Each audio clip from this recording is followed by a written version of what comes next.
Hey guys, what is up, and I welcome each and every one of you to a new League of Legends video. So today we're going over the next patch that is coming to League of Legends, patch 8.2, which should be hitting the live servers in just a couple of days. There's a lot of information to go through, and this is going to be a fairly big patch because Riot is now releasing big patches every other patch, and the patches in between will be smaller patches. So as per usual, if you guys end up enjoying this video or finding it useful or whatever, then definitely hit that like button. But let's not waste any more time and get right into the biggest changes coming in patch 8.2. So first, very quickly, I wanted to talk about a relatively small change, but it actually has a pretty big and very useful impact. Because now, as you can see, you can actually see and also ping your ultimate cooldown just on the scoreboard. So you don't have to, kind of ask your teammates if their ult's up or when it's up. You can just press tab and you'll see the green bubble as it also fills up to know exactly when your teammates' ultimates are off cooldown, which is a very useful thing. But next, let's talk about the changes happening to the champions, the first of which being Brand. Now, his nerf I talked about a few videos ago, but we'll mention it once again. His passive is being nerfed to where now it only actually works on champions or large monsters, not every single monster. So for instance, if the wording is correct or if I'm not mistaken, it will not work on things like Baron or Dragon, which is perfectly fine because at the moment, considering his passive did just recently get buffed, it just does way too much damage to Baron and also Dragon, especially if you're playing Brand support to where you're doing so much damage that you may as well just be the strongest person on your team.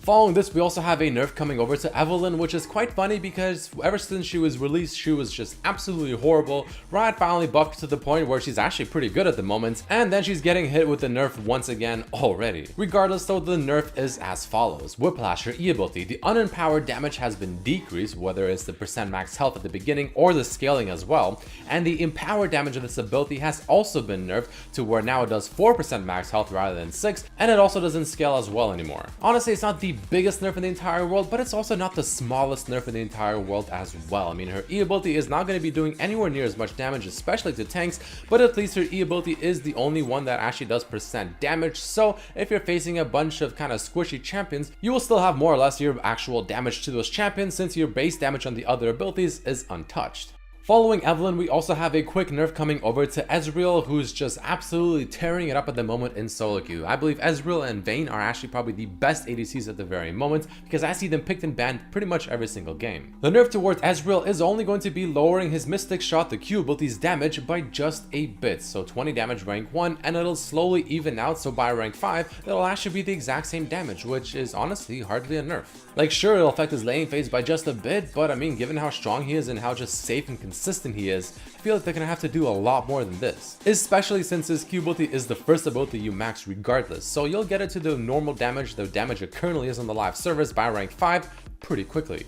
Next up, we have a mini rework coming over to Jinx that I did talk about in the past, where again, I'll give you a very quick TLDR at the very end. So her base AD has been slightly lowered and her AD growth has actually been slightly increased. Now her passive, Get Excited, the attack speed no longer stacks, but the attack speed now is uncapped whenever her passive actually activates. But moving on to her Q ability, you can see by rank 5, the attack speed it offers now is almost double. But minigun attack speed no longer scales with Jinx's level. Now, if you were to kind of do the rough math on this, essentially the TLDR is the fact that it's a lot more useful early game in the laning phase and even the mid game, but as you get to the later parts of the game, once you get to level 17 or 18, you'll actually get a little bit less overall bonus attack speed offered just by Jinx or her abilities than you will with this new Jinx. But for the majority of the game, about 70% of it, you're actually getting more attack speed, especially since you'll be able to get this massive attack speed bonus very early as long as you max your Q ability first, which is a pretty big win. On top of this, her swap after switching from rockets to minigun is slightly faster, and they also updated the rocket attack animations to feel snappier, whatever that means. So like I said, TLDR for Jinx, much better in the laning phase and the mid game, and also the very quick transition into late game,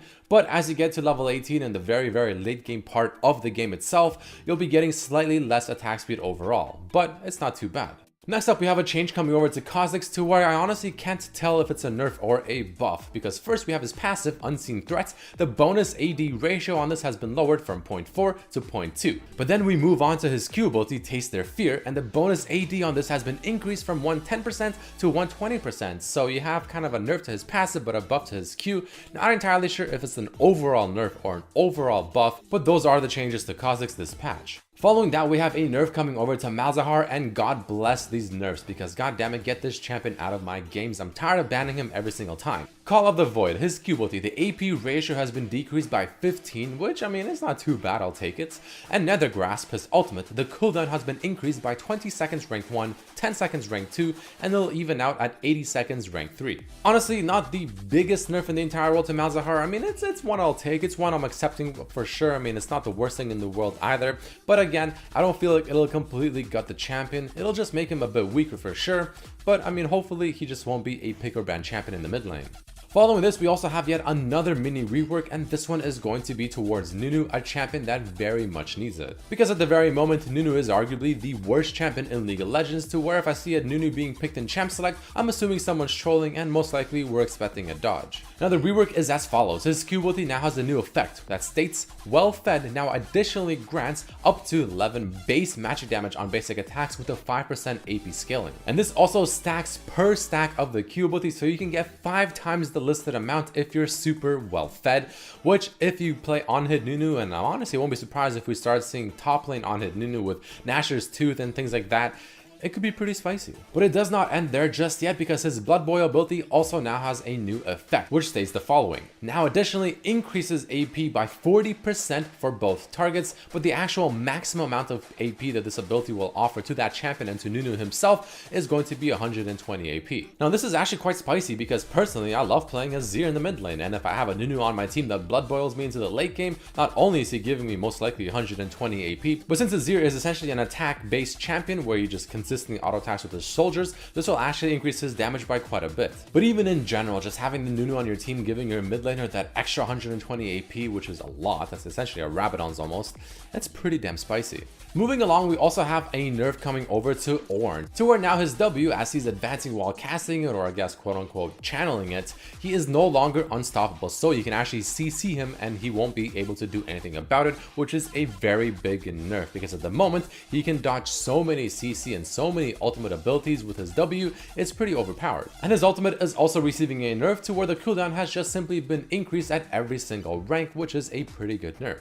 Moving along, we have a quick buff coming over to Sona, to where her Hymn of Valor, her Q ability, the cost has actually been lowered by 10 at every single rank. Not the biggest buff in the entire world, but Sona is one of those kind of slippery champions to where if you buff her too much, she's easily the best support champion by far, so you gotta tread carefully with her. And the final change to champions is going to be to none other than Vayne, where the final hour, the bonus AD has actually been lowered. So I mean, you know, it's not the biggest nerf to Vayne, considering she's arguably the best ADC at the moment, probably tied with Ezreal, or maybe even better than Ezreal.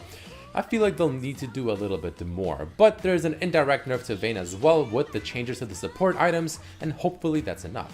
But speaking of the support items, well, I mean, all 3 of them just got essentially a rework, and now I'm going to give you guys a very quick TLDR because it does take a bit to explain. Pretty much Sightstone has been completely removed, so you can't obviously buy the item itself anymore, especially for support champions, which was a very common buy. Especially also combining it with your support item, like, you know, the Relic Shield or the Spell Thieves, to essentially combine both items into one. The way it works now instead is, as you complete the quest for your specific support role item, or whichever one you chose, like the Relic Shield, the Spell Thieves, or the coin, as you finish the quest, you'll actually be able to upgrade it into the tier 3 version, and the tier 3 version of these support items will now essentially come with the Sightstone added to it. That's kind of a quick TLDR about the rework of the support items. If you want much more in-depth information, I highly recommend checking out Surrender at 20 to really truly read into it. Also very quickly, Runic Echoes is receiving a slight buff, to where now large monsters hit mana restore increase from 15% to 25%, obviously trying to make AP champions, ones that build Runic Echo in the jungle, seem a little bit more tempting. Next up, we also have some changes coming over to the runes. So for instance, we have Aftershock and Guardian, both of which being nerfed, which is obviously a very good thing because they were just simply way too overpowered. Some changes to Grasp of the Undying for ranged champions, to where now the damage, healing, and permanent health gained by Grasp of the Undying has been reduced by 40%. Triumph getting yet another nerf, where the gold on takedown has been lowered from 25 to 20. Coup de Grace damage has been lowered from 9% to 7%, which is a little bit unfortunate, I have to say. Last Stand has also been nerfed, to where now it goes from 5% to 11% rather than up to 12%, which is surprising because I didn't even know anyone takes this rune. Glacial Augment receiving a buff, to where the slow has been just overall increased, and Zombie Ward of course getting the nerf, where the ward duration has been changed from 180 seconds total to now being 60 seconds up to 180 seconds later on.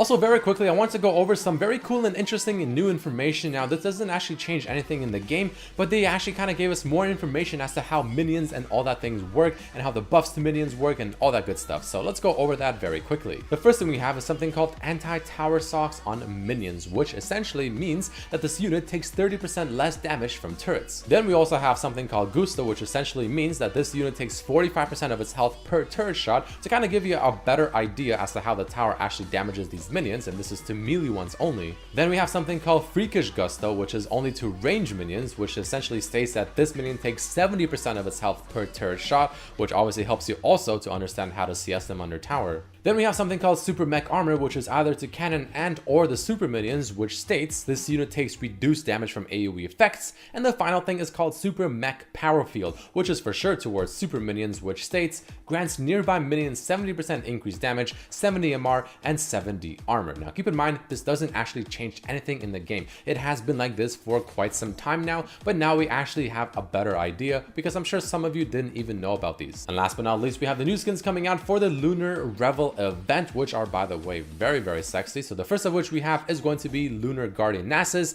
Lunar Guardian Warwick, and Lunar Empress Lux. Also, Baron is getting kind of a Lunar Revel makeover as well, looking pretty sweet. And we also have Sweetheart Zaya and Rakan, and Arctic Ops Gragas coming out as well. But that right there is going to be it for this video, guys. There you have it, the biggest changes coming to next patch 8.2. Quite a bit of things to go over, but I hope this video helped you understand them just a bit better. So if you ended up enjoying this video, then definitely hit that like button to show your support, share this video with your friends, and also subscribe if you haven't. Check out my other videos as well, and I'll see you guys for the next video. Thank you so much for watching. Peace.